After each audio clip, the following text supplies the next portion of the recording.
Class 12 welcome to my channel. My name is Poonam Sharma. बेटा आज आप लोगों के लिए मैं सोशियोलॉजी सब्जेक्ट जो है वो लेके आई हूँ। तो आज चिल्ड्रन डे भी है, तो first of all happy children day. तो आज हम आपका एनसीईआरटी का सब्जेक्ट जो सोशियोलॉजी है, सोशियोलॉजी का जो आपका चैप्टर नंबर 1 है जिसका नाम है Indian society, introduction of Indian society, जो हमारी भारतीय सोसाइटी है। तो भारतीय जो सभ्यता है, इसमें भारतीय जो कल्चर है हमारा, उसके बारे में इस चैप्टर में पूरा एक्सप्लेन किया गया है। तो इसके जो कुछ मेन इंपॉर्टेंट पॉइंट्स जो हैं वो आपको मैं क्लियर कर रही हूँ यहाँ पे। तो चैप्टर तो मैं पूरा ऑलरेडी आप पढ़ चुके होंगे, अपने जो स्कूल बुक्स होंगी उसमें आपका कंप्लीट हो गया होगा ऑलमोस्ट सिलेबस। बट मैं इसमें मेरा मेन फोकस, मेरा मेन मोटिव ये है कि आपके जो चैप्टर वाइज आप जो कुछ इंपॉर्टेंट पॉइंट्स होंगे, आपका कंसेप्ट जो है वो मैं एक क्लियर कर दूं यहाँ पे, कि जिससे आपको इसमें आपके एग्जाम में जो है वो हेल्प मिले, कि आपको उसके जो मेन पॉइंट्स हैं वो आपको क्लियर हो जाए।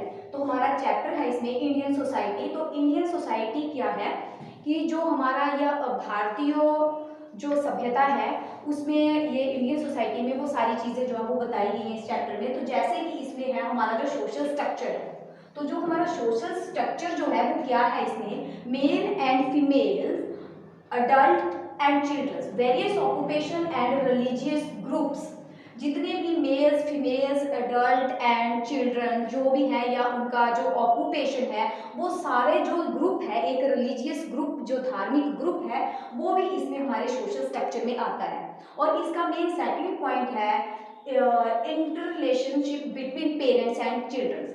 तो हमारी सोसाइटी में जो है पेरेंट्स को जो है एक बहुत ऊंचा जो वो दर्जा दिया गया है। तो इसमें मेन पॉइंट ये भी है कि हमारे इंडियन कल्चर में, इंडियन सोसाइटी में जो पेरेंट्स हैं उनको जो है बड़े ऊंचे दर्जे से देखा जाता है। तो मेन पॉइंट जो है उसमें इंटर रिलेशनशिप, हमारे पेरेंट्स और बच्चों के बीच में एक इंटर रिलेशनशिप होना चाहिए, ताकि वो एक दूसरे के साथ उनका एक अच्छा बॉन्ड बने और वो एक दूसरे को अच्छे से समझ पाए। नेक्स्ट हमारे पास है इसमें नेशनल इंटीग्रेशन। अब नेशनल इंटीग्रेशन क्या है? एक राष्ट्रीय एकता। नेशनल इंटीग्रेशन मीन्स राष्ट्रीय एकता। The problems of India are linguistic identity, religionism, demand for separate state and terrorism.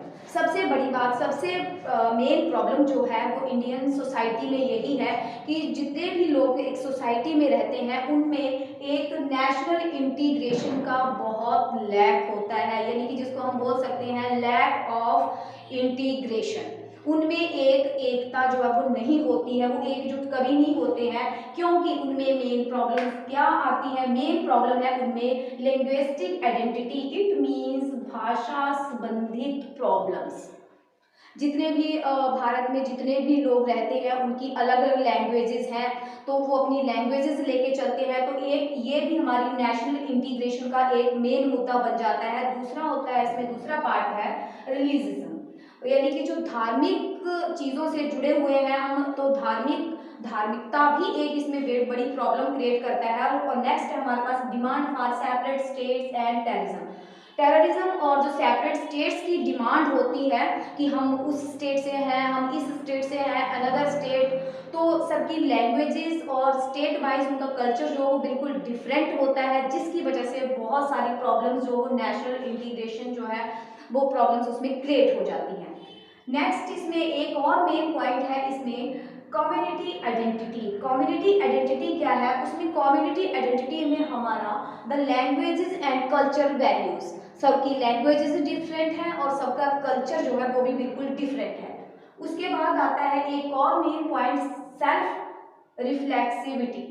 तो self reflexivity means sociology can show us what we look like others and it can teach us how to look at ourselves from outside। हम इसमें एक reflexivity के तौर पे हम दूसरों को देखते हैं कि वो किस तरह से रह रहे हैं, and we can teach us how to look at ourself from outside, और हम अपने आप को बाहर से जो है वो किस तरह देखते हैं। तो अपनी एक रिफ्लेक्सिविटी के लिए जो है हम दूसरों के साथ एक अपने आप को कंपेयर करते हैं, उनसे आइडियाज लेते हैं कि वो किस तरह से लुक हो रहे हैं और लुक लाइक अदर्स हम कोशिश करते हैं कि ट्राई करते हैं कि हम जो है उनकी तरह हो and to look at our self from outside, but हमें अपना जो है वो अपने आप को देखना चाहिए बाहरी तौर पर। एंड लास्ट पॉइंट है sociology is a subject in which no one start from zero as everyone knows about society, already knows about society।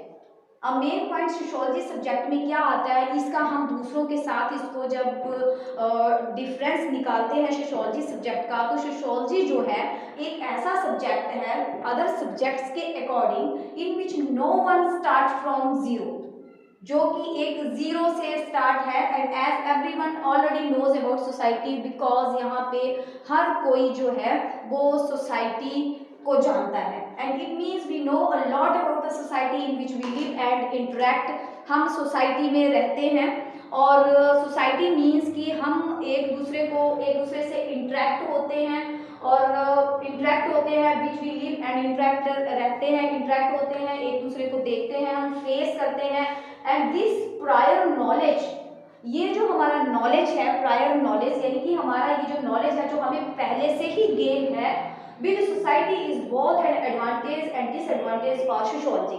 वो ये नॉलेज जो है हमारा वो सोशियोलॉजी के लिए एक एडवांटेज भी है और डिसएडवांटेज भी है। तो सोशियोलॉजी एक ऐसा सब्जेक्ट है जो कि हमें हमारे चारों तरफ जो सोसाइटी है उसके बारे में पूरा नॉलेज जो वो देता है और ये हमें बाय बर्थ ही, जन्म से ही हमें ये हमारे साथ जुड़ जाता है, क्योंकि जहाँ पे हम बर्थ लेते हैं बाय बर्थ तो वहीं की लैंग्वेज जो है, लैंग्वेज हो गया, कल्चर हो गया, चाहे हम जिस स्टेट में हैं तो वो लैंग्वेज और वो कल्चर जो है वो बर्थ बाय बर्थ ही हमारे साथ जो है वो अटैच हो जाता है। अगर बेटा इस कंसेप्ट में अगर आपको कोई प्रॉब्लम आएगी तो आप मुझे कमेंट बॉक्स में लिख के भेज सकते हैं और मैं इसको दोबारा एक्सप्लेन कर दूंगी अगर आपको अच्छे से समझ नहीं आया होगा तो। और अगर आपको मेरा वीडियो पसंद आया होगा तो प्लीज़ मेरे चैनल को सब्सक्राइब करें और मेरे वीडियो को लाइक करें। Thank you so much.